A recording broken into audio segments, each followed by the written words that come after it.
The dock at the University of Georgia Skidaway Institute of Oceanography was alive with activity on the afternoon of June 21st, the summer solstice.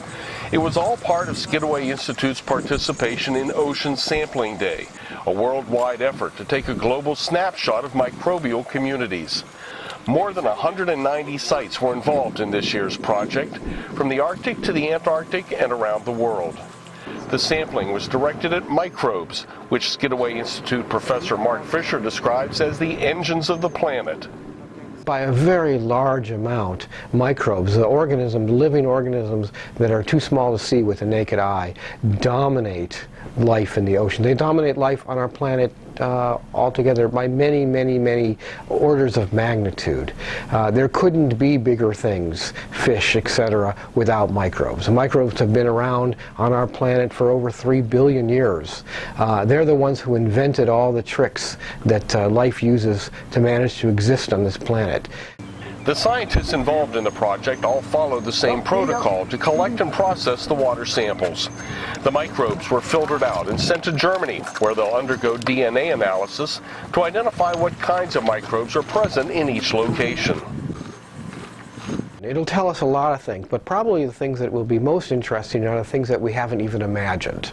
But for example, we're going to learn from this synoptic sampling whether all microbes are everywhere or whether it's just whether they're endemic populations. So there's just some specific ones live only in one place but not in others. Those are two major competing hypotheses right now.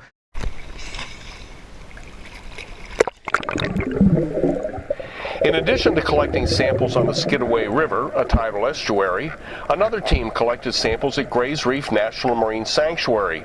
Located approximately 20 miles offshore, Gray's Reef is a totally different kind of environment. We partnered with Gray's Reef, the National Marine Sanctuary that's run out of our campus. We went out there, we sent this team also on the boat. Took about a 2-hour boat ride, very rough boat ride out there. Got there exactly at high noon, the summer solstice, and we did exactly the same thing. We took our same kind of water bottle, we collected that water, we put it into containers, kept those temperature controlled, brought them back to our lab, took a little longer than the dock, and did exactly the same thing with those samples. Fisher says once a year is not enough. More projects of this type are needed to track microbial populations over time.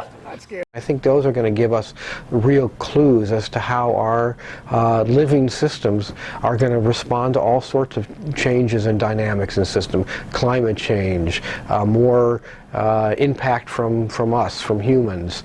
All of those kind of questions are going to be answered by understanding the questions of who's there in the microbial world, what they respond to, what they do, what they're capable of adapting to, how resilient they are to change. All of these questions I really think are tied up in our being able to understand, predict, forecast how our planet is going to change over time.